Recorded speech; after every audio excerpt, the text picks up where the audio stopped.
may kayong pagka-explain ni San Juan ang unang pagbasa nato, naghisgot siya nga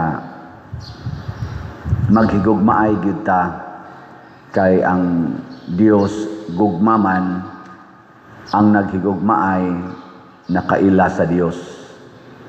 Ang wa maghigugmaay wa kaila sa Dios. Ligiyay mong tupad ing na nakaila gyud kas Ginoo. So ang tinuod gyud ang nakailas Ginoo, mahigugma gyud sa iyang isig ka tawo. Ngano man kay ang tawo manggod mao gyud ang larawan o kasamahan sa Ginoo. Doon na ganitay usa ka tawo nga atong dumtan or atong kontrahon nga murag tan-aw na to niya, murag dili na siya tao, kana wa na ta mahigugmas Ginoo. So kanindot di ay no kung tinuod gyud tang naay gugmas Ginoo. Di na kita mag-away. No. Kinsa dinhi ang wa na gyoy gidumtan, wa na gyoy gikalagutan ta sa kamot. Mayo. Congratulations. Wa katunga. Ato pa kamo na agi day man gikalagutan. Anos amo na kutob ang inyong gikalagutan? Kutob kanus apa mo na sunod tuig pa? 2026 naman ta karon. Ano sa pa mo na 2028 na lang na ninyo balikan humang eleksyon. Ano tayo national election kuno 2028 ambot madayon pa baka na. Mao na mga igsoon gugma. Pero ang pangutana unsaon man paghigugma ang atong isig ka tawo. Og kinsa man say unang mahigugma. Amo na una diha. Gilingay mong tupad na pwede ka mahigugma nako. Ingna ko no. Nga maingon man sana siya, ikaw lay higugma nako. Amo na mag-contest na. Kinsa may unang mahigugma be? Kinsa magi unang mahigugma? Ayaw lagi na iapil ang Ginoo. Kita ba? Kita na to ba? Kinsa may unang mahigugma? Ang unang mahigugma, kana gyung tao nga labaw sa uban. Ang kaning ubos, mao gini siya'y higugmaon. Ang labaw, mao'y mo higugma. Sa atorong pundok din kinsa may labaw, ako o kamo? Di ako'y unang mahigugma ninyo. In terms sa kwarta, kinsa may labaw, ako o kamo? Ako gud say ako wa man ko'y trabaho. Wala ko'y trabaho naon sabi mo diha. Wa sa ko'y negosyo. So in terms of kwarta, kinsa may labaw?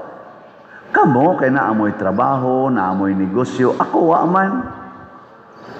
Sige ra man ko dirig misa. Og di gid mo muhog sa kolekta, pasabot wa ka nahigugma sa labing ubos ug ang labing ubos mao ang pare. Kay way trabaho. Na siya. Nya kay di man mo muhog sa kolekta, di wa ka kailag Ginoo.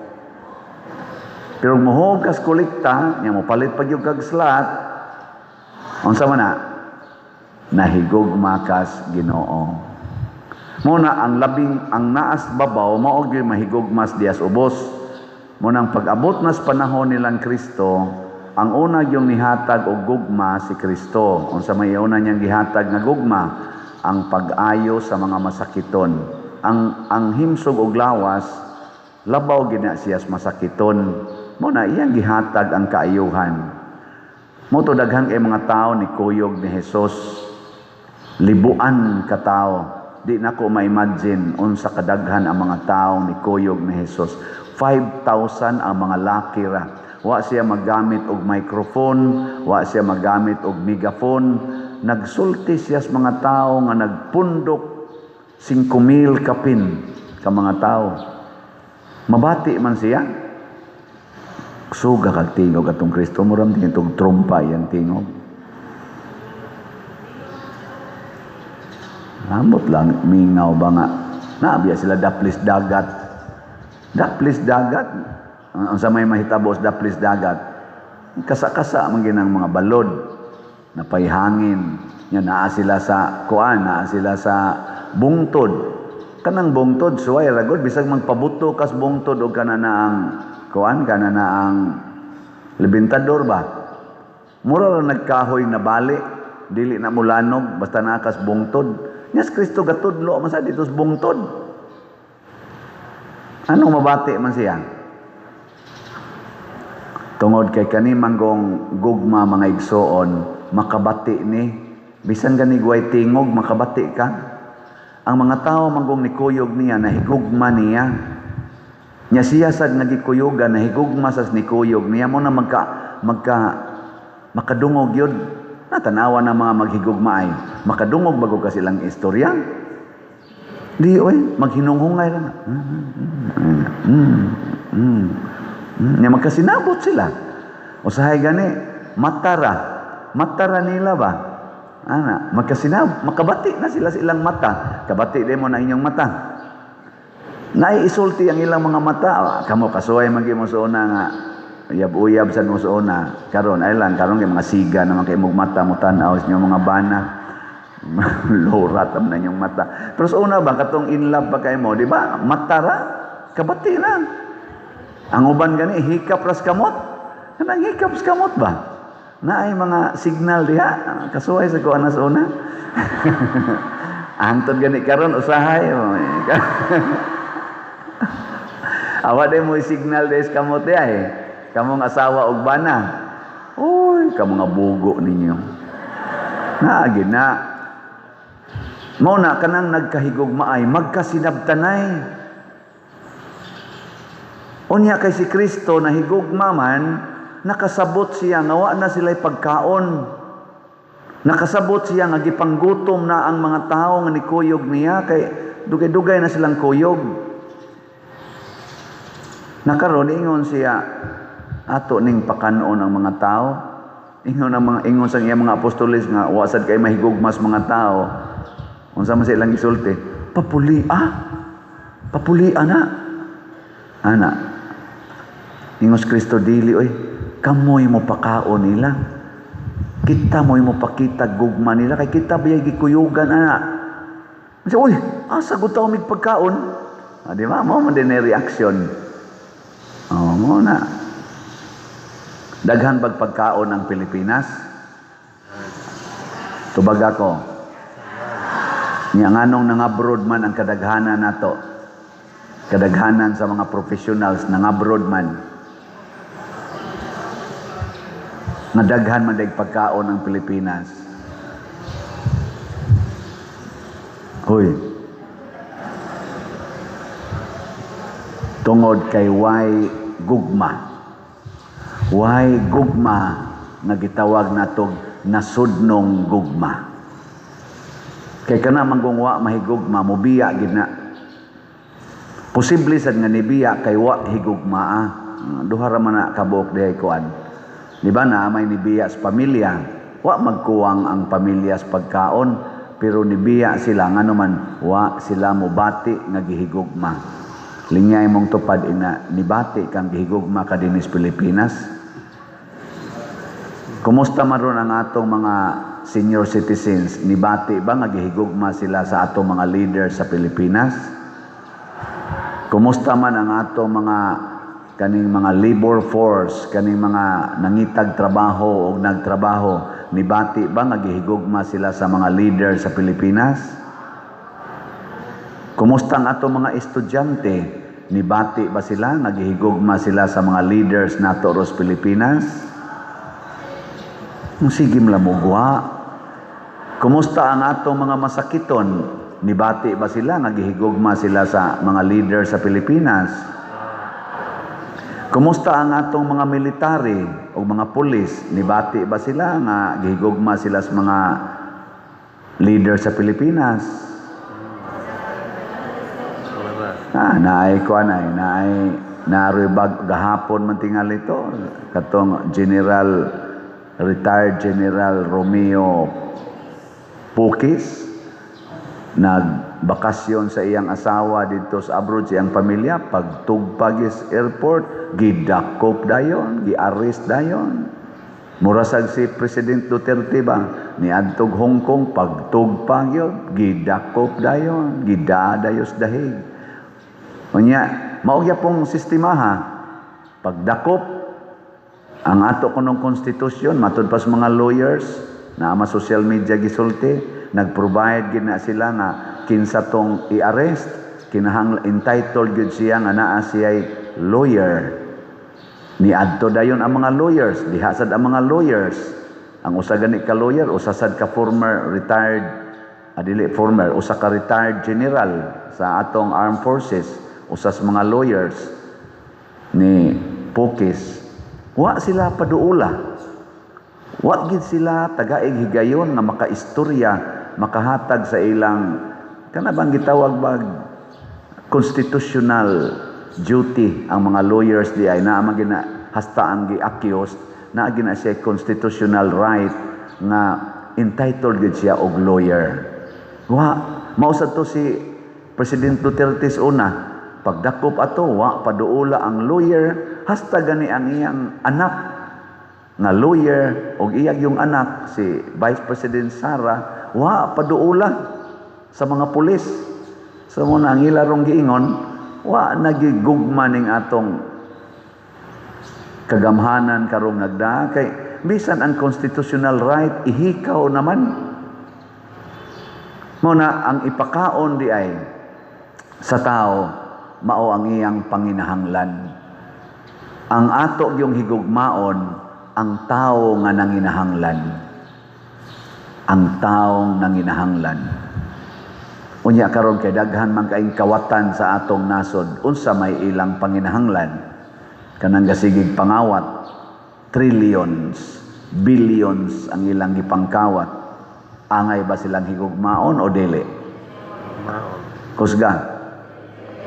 Napataka lang mo. Angay. Kay naasad sila'y panginahanglan. O kung sa may ilang panginahanglan, kaluwasan. Kay impirnohono na sila. Kanang tanang kawatan, padung na sa impirno. Labi na ginang ngawat gani ka gani og mangga, ngawat kag lubi, priso manggani ka dayon. Labaw na mangawat kag manok, ngawat kag baka o kabaw o kanding, priso dayon ka. Ang mangawat og billions, trillions, dili na lang na priso, impirno na. Bitaw, nilingay mong tupad, nakapila na ka nakapangawat. Awagi mo makapanguha yun. Kanarabang kusog ay may ngungwa, mausa na yung manguha. Karon ay kusog kay sila maingong wa. Diha. Kusog kay maingong wa, dagko kay gipangkuha. Human nakabati ko sa interview ni General Pukis kay nakapiyansa man siya, niya gi-interview siya. Ingon dayon siya panggigipit ra gid ni, unsa tanang panggigipit sa Cebuano kanang gipang-apikir ba o gilisod-lisod. Gilisod-lisod lang yun mi kay nag-organize man gud mi og People's Initiative for Transparency and Accountability. Nya gi-interview sa dangiyang mga lawyers, apil ng katong general nga lawyer, ningon siya, lisod kayo imaginon kay ang kaso man gud ni General Pukis kay inciting sedition. Kay katong ilang People's Initiative rally, nisulti man siya dito nga Marcos resign. O nganong naingon siyang Marcos resign? Kaning atong presidente ba? Nganong naingon man siyang Marcos resign? Kay matod pa niya, grabe kaayo ang korupsyon. Wa nimo masumpo. Grabe kayong kinawatay. Wa nimo masulbad. So sa ato pa dili ka effective na leader. Nya kon siya military siya. Kung ang usa ka general sa military, tagaag assignment, dili maka-execute, unsa may buhaton dayon sa chief of staff or sa pinaka-leader. Ilisan or taktakon or parisaynon. So, iyang gigamit ng maong tingaling prinsipyo nga ingon siya, better resign. Nga niyawhag sad siya sa mga armed forces, ayaw na mo support aning leader nga way nahimo. Kay pareha sa danagong na kay leader niya, pulis ka or military ka, niya ang imong leader di ka maong mutuon sa inyong mga basic roles unsaon pag execute ang inyong assignment, mo support pa day ka ana nga lahi man siya gibuhat, withdraw yun, support. Dito dapita giingnan siyang inciting sedition o gidakop siya dayon ana nya matod pas mga lawyers, lisod kayo i-incite ingnon nimo si Romeo Poques nga inciting sedition kay retired general siya, 30 ka tuig kapin nga nag-alagad sa atong armed forces sa tininuod nga pag-alagad nya siya'y mounay og incite or magdasig og rebellion sa atong nasod nga sila'y tigsumpo sa rebellion, sila'y tigprotektar sa peace and order sa atong nasod, dili oy. Iya lang tong constitutional right, freedom of expression. Iya lang gitagaan unta og pagpukaw ba kuno ang atong katawhan nga magmata na ta. Kay ni ay dagko kay kinawatay nga wap agyod masakpi ang utok sa kawat. Yan ingon dito iyang lawyer o sa siyang mga lawyers, mao na ni Roy katawanan. Kay kitang tanan nahibaw nga naay dagkong kwartang nawa gikawat sa tong gobyerno, nya kinsa tong mosulti nga mauni ang kawatan, mao'y mapriso. Nisulti si Diskaya, preso. Nisulti si katong Sergeant Gutisa, akaron preso. Sulti si PRRD, preso. Sulti sila si Grijaldo, preso. Sulti karon si Poques, preso. Sulti si Saldico, karon gipangita na, pero pa mapreso. Ang wa mo sulti, katong kasigig dipinsa. Malaya. Wa yun. Muna, way gugma. Usa ragi ako nakita diri, ang atong mga leaders karon wa mahigugma natong mga Filipinos. Wa mahigugma. Dili nila ihatag ang atong gipangayo o gikinahanglan. Ang atong gikinahanglan nga unta mahunong na ning korupsyon, mahunong ning drugas, mahunong ning kinawatay nga billions and trillions of money. Naglisod tag maayo. Naglisod na ta financially. Grabe kamahal ang palitonon, why mga trabaho, why infrastructures. Nanginahanglan tag pagkaon, hangtod asa kutob ning ayuda-ayuda. Mahunong na unta ni. So kanindot mo, murag nag, unsa na, ang ilang pananaw ba?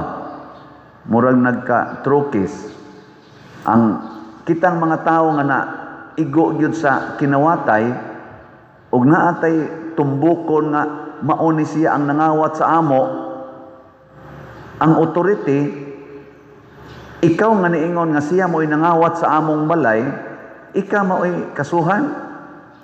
Ang kadtong kawatan nga imong gisulti, mauna hinoy malibre. Ambot og unsa ning klasiha sa authority. Mao may nahitabo karon. Ang naay ni presentar og mga dokumento sama nang naas kongreso si Barsaga ni presentar og dokumento, karon si Libiste ni presentar og dokumento, ama oy gilisod-lisod og maayo. Ang kadto hinong gipangtumbok nila nga mao kuno toy mga utok sa kuan, wa imbestigari. gilangan-langan, gilihis-lihis. Murabag nangayo kag pagkaon, ikaw na hinuoy gikuhaas pagkaon. Nya kadto hinuong wa gutuman, ingon ko na daghan siyang pagkaon. Ngay tako ana, mao na hinuoy gipunag pagkaon. Karon ang congressman mo giatakig maayo sa daghan kay nisulti karon against corruption. Ang congressman gyud mo giatakig maayo. Gitawag naman gyud nila kunog mga congressman. Nya naa pagid sila karoy bonus pag break karong kuani bonus pagid sila tag 2 million. Mao na noy gipunag maayo. Matod pa gani ni Rodante Marcolita kanang senador, niingon siya, asa naman tong 17 ka mga senador nga gimension sa atong witness, senador, congressman, wa lagi to kasuhi, wa lagi to imbestigara. Unya ang napriso, niingon man tos President Bongbong Marcos nga karong Christmas, adto mo mag-Christmas kamong mga kawatan, adto mo mag-Christmas sa bilangguan. Wa may nabay kawatan nga nakuan. Priso. Naa di ay. Mao na. Why gugma? Wa na ganitay gugma mga igsuon. Ang pasabot ana, kung wa na tay gugma, giilisa na siya og garbo. Og unsa man ang garbo, ang akong kaugalingon mas importante kay kanimo. Muna isultis garbo. Ang akong kaugalingon mas nanginahanglan kay kanimo. Muna ang ato ng sighagtubag kung garbuhon ta ang ato ng personal needs ug di na takakita sa panginahanglan sa atong isig katao. Munang ningon si Kristo, gitaptapa na ang imong mata og troso. Nya magsigi kag pangoriksyon sa imong isig katao sama nilang gibuhat karon ang 125 million na confidential funds sa Vice President karon ilag yung himuong plunder case aron ma-impeach gyud ang Vice President.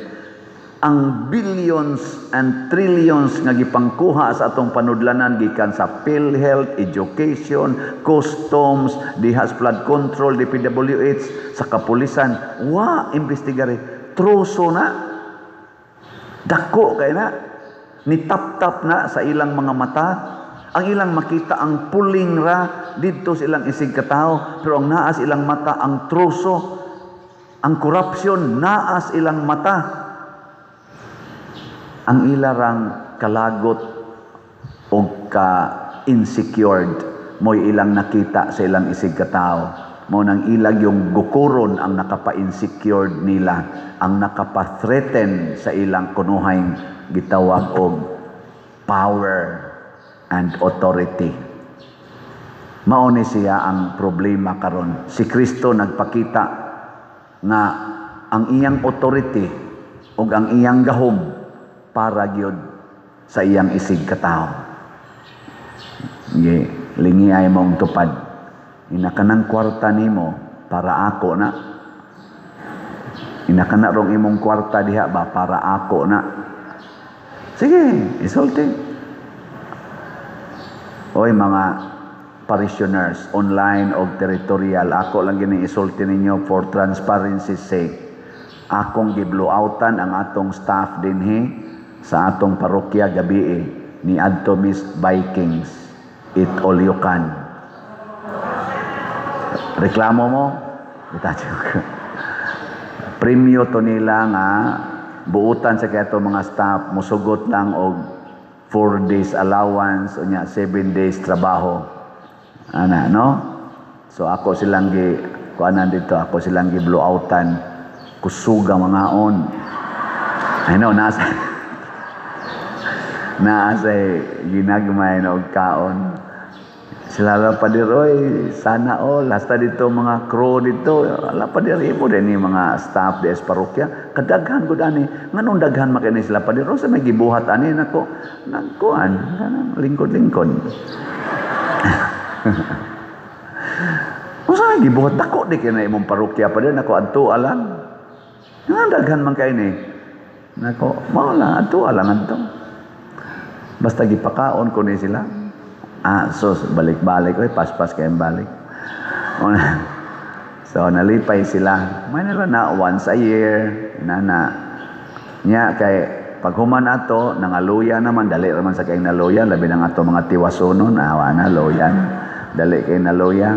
Inako, saon ka ni sila nga madasig, no kani manggong mahigugma ta sa ato bang isig katao ba, maghuna-huna tag, unsa pag yun makapalipay. Ngoto paghuman na nilag kaon, nagdugab-dugab na dito, ingko mangadto ta sa mall, panguha mo dito og mga items basta di lang mulapas og 500 pesos kamong tanan. Sus nagpanon mi dito tadaghana lagi. Nakuyawan gud ang mga sales girl sa SM department store kay abig mga striker na mga kawatan kay ibaw biakas mga naong namo maguwang lagjotay mga snatcher. Pero lingaw kay nga to, nalingaw sa sila dito, pastang gubuta lagi, nindot kayo. Nanguli mi nga malipayon, pero doon nag-iusa nga, sige siyag pangita, usa ka seminarista nga ni aron nato, pariono na rabani. Sige siyag pangita, kami sa nalimot sa minia, og ang nahitabo, nanguli nami. Og una pa siya ni Tix, asa naman mo? Og wa siya kapalit kay gadana sa siyang item, wa siya kwarta ningon siya bayaran siya, wa na to nas padelsiano. Nako kaning seminarista ba usahay mahimog yung karnirong nawala. Unya kami sad nga na-enjoy na kay sa among gibuhat, nalimot nami sa nawala. Nang lakaw rami, wa nami maghuna-huna niya. Nauli siya dinhi nga way dala. Nay premiums na wala. Pero nalingaw lang sad ko nga nalipay ang ato mga staff. Kay kahibaw ko nining tuig 2026 daghan na sad mig kasakit.